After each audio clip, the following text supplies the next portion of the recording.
Hey guys, Jim here again to bring you guys another MMA fight prediction video. And this time we'll be covering the UFC 159's main event that features the most anticipated light heavyweight championship fight in recent memory. When current UFC light heavyweight champion Johnny Bones Jones defends his championship against arguably the undisputed greatest trash talker MMA has ever seen, and unofficial WEC middleweight champion, the American gangster, Chael Sonnen. I will give you guys a backstory detailing each man's road to this fight, all the issues, all the controversies, and everything in between. Also, I will give you guys a full fight breakdown of the two fighters, their skill sets, their ways to win this fight, and who I have coming out the light heavyweight champion after UFC 159. Now, without further ado, let's get this thing started right about now.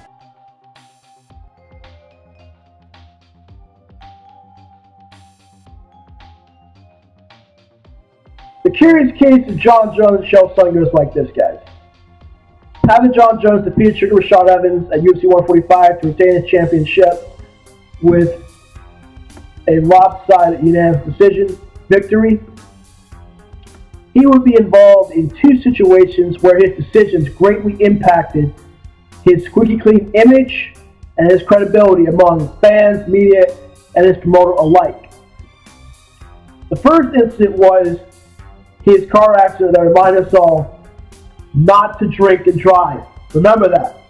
The other was his refusal to take part in UFC 151 when his original opponent Dan Henderson had to pull out of their scheduled light heavyweight contest for the UFC Light Heavyweight Championship of the World due to an injury. And with that, he was replaced with the minted light heavyweight Chael Sonnen, who was coming up in weight after he failed to capture the UFC middleweight championship from his arch nemesis Anderson Silva in their rematch of their UFC 117 bout, where Sonnen dominated him for nearly 5 rounds and got submitted. But in the second fight, Anderson turned it around in the second round and took it to Sonnen and gave him his walking papers.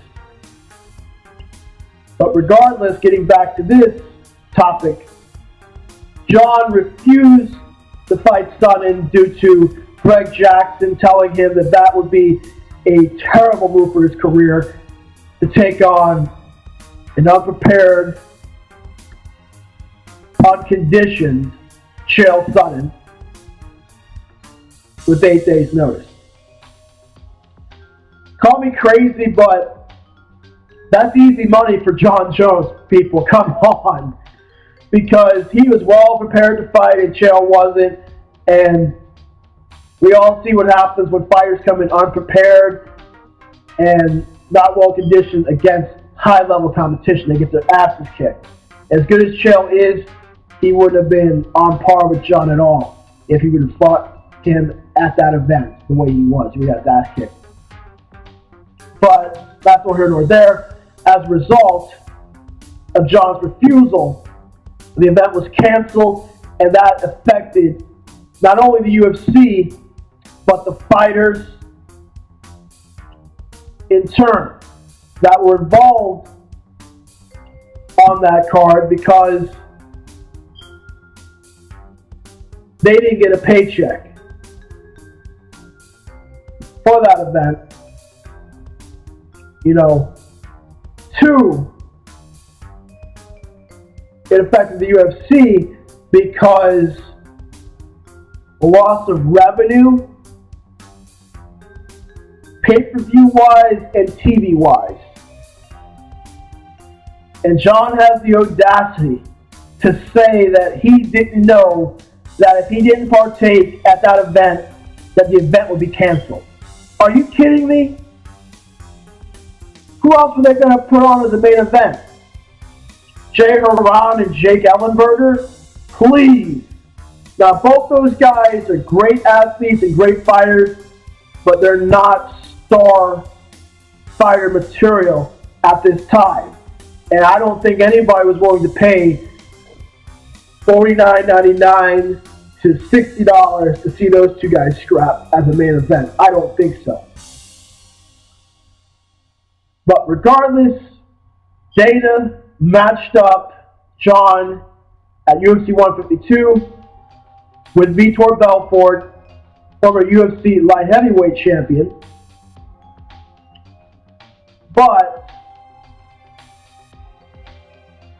the interesting thing is that Lyoto Machida and Shogun Rua were supposed to fill in, as an opponent, but those guys did not want to fight Jon on short notice, citing lack of time. So Vitor was ultimately chosen to face Jon at UFC 152, in which Jon beat his ass for 4 rounds. They got a submission in the 4th and won the fight, but not without cost, because Vitor did sink in a deep arm bar that nearly, took his arm off. I mean, well, he could have if he would have put more torque on it and not let go of it, but it did leave Jon's arm messed up, which brings me to my next point. The fight between Chael Sonnen and Forrest Griffin at UFC 155 did not take place because the UFC decided to pair Jon and Chael up as coaches for the Ultimate Fighter Season 17, and later matched those guys up after that season at UFC 159, the Light Heavyweight Championship of the world. I mean, this pissed a lot of people off, but at the same time, it worked out great for everybody, because it gave Jon time to heal and fight. It gave Chael a chance for redemption. It gave tough new, lifeblood to it. And it gave the UFC a great fight they can make a lot of money off of. And for the light heavyweight division, it gave them a chance to produce a worthy contender to face Jon. So it worked out great, despite everybody's, bias on it, but it is what it is. Nobody else wanted to fight Jon. Chael did, so he gets to fight. Now, as far as tough is concerned right now, I mean, Chael surprised me because I thought he was going to talk tons of shit about Jon during the taping, but he's been kind of nice to Jon, and I think that's just part of his game. Some people he tries to talk, some people he doesn't, but I think in this case, he's playing with the old philosophy of keep your friends close and your enemies even closer. And I think as soon as they start promoting this fight, Chael is going to go back into Chael mode and start talking some serious shit to promote this fight.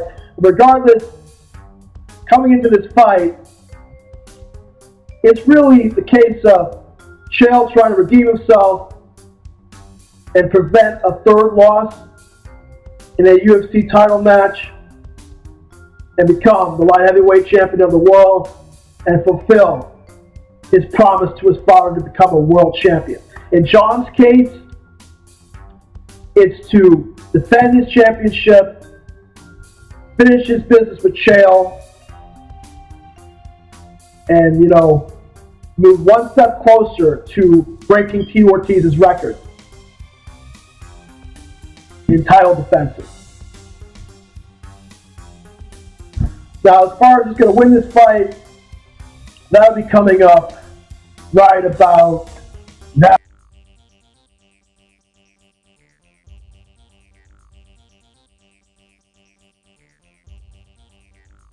Jon Jones is riding a wave of momentum with a 17-1 record, 8 knockouts, and 6 submissions to his credit. Notable victories over the likes of Rashad Evans, Shogun Rua, Quinton Jackson, Lyoto Machida, and Vitor Belfort, just to name a few of the noble names he defeated.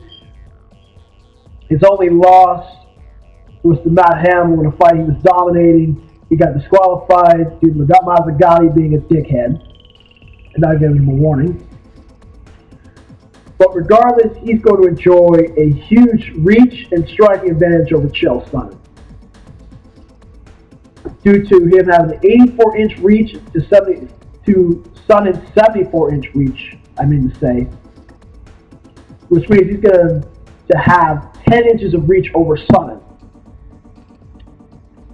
Plus, he's taller than Sonnen too. He's like 6'4", and Sonnen's like 6'1", so there's 3 inches of height Sonnen's giving up as well. And his Muay Thai gets better and better every fight. His punches, his kicks look cleaner and cleaner every time we see him. And his elbows say it all about him. Because when he gets you on the ground and he elbows you, he slices and dices you. He'd be a bloody mess once he gets done with you. Plus, standing up, it was shown in Rashad Evans' fight, he uses those things just like a jab. It's sweet to watch. It was very effective in that fight. It is oblique kick, a front side kick to the thigh, keep his opponents at bay. Would make it really good for him to set up, a particular strike or a takedown or something. Now, Sonnen is coming to this fight off a loss to Anderson Silva, and he's trying to redeem himself with his 27-12 and 1 no contest record. He's definitely the most accomplished wrestler Jon Jones has ever faced by far, because he's an Olympic caliber wrestler. Everybody else Jon faced, they were all college level wrestlers or better,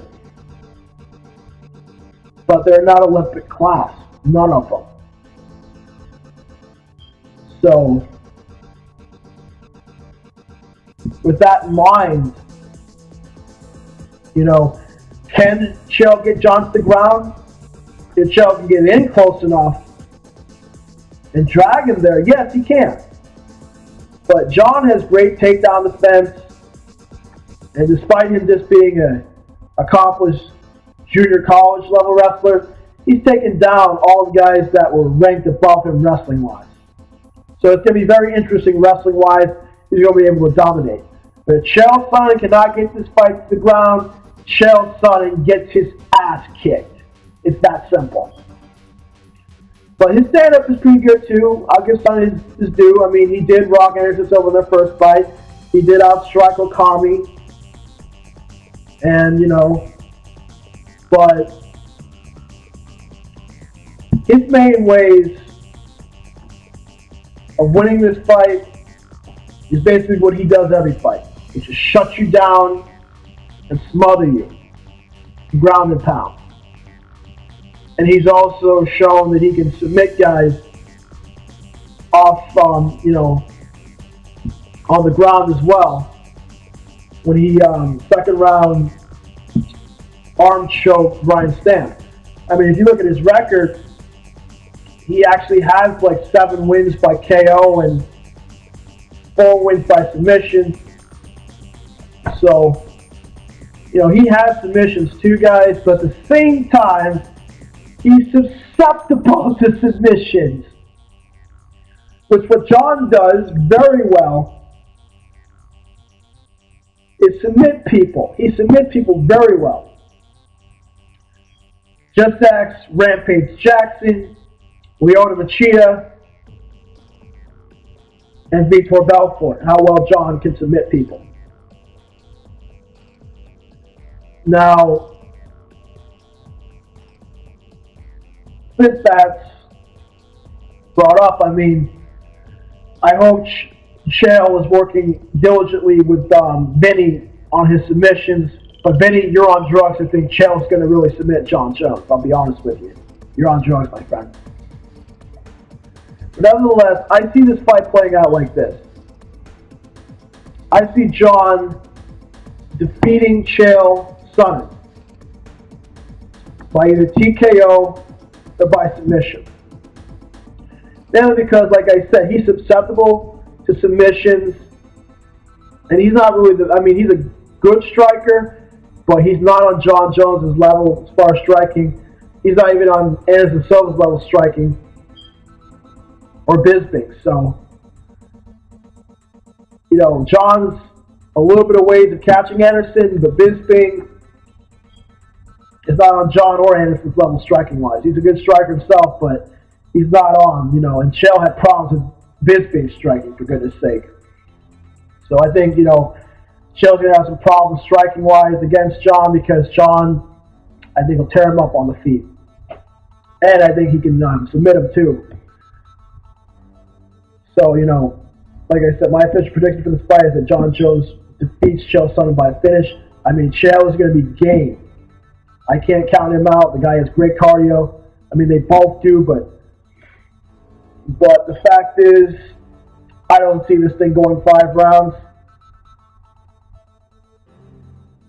I just see a finish and Jon coming out on top. But if Chael doesn't win this fight, it will be by unanimous decision because he hasn't shown the ability to knock out or submit a high-level world champion level fighter.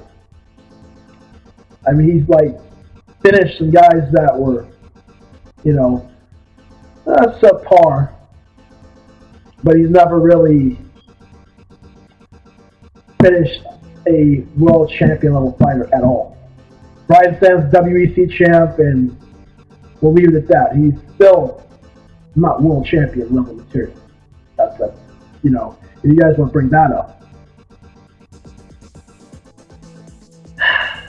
But regardless, what's next for these two guys is this. Because Jon, once he defeats Sonnen, he's looking at either Gustafsson, Dan Henderson if he wins the title, Cormier. For Chael is back to the drawing board. Maybe a battle with Rashad Evans. He's coming off a loss. Shogun. Any of those guys. Or heck, even a fight with him and Phil Davis would be great if Phil wasn't locked up with Vinny, but maybe he fights the loser of that fight, but it is what it is. Anyways, guys, UFC 159 is going to be a fun card. I'll see you guys later for my next prediction. This is Jim signing off.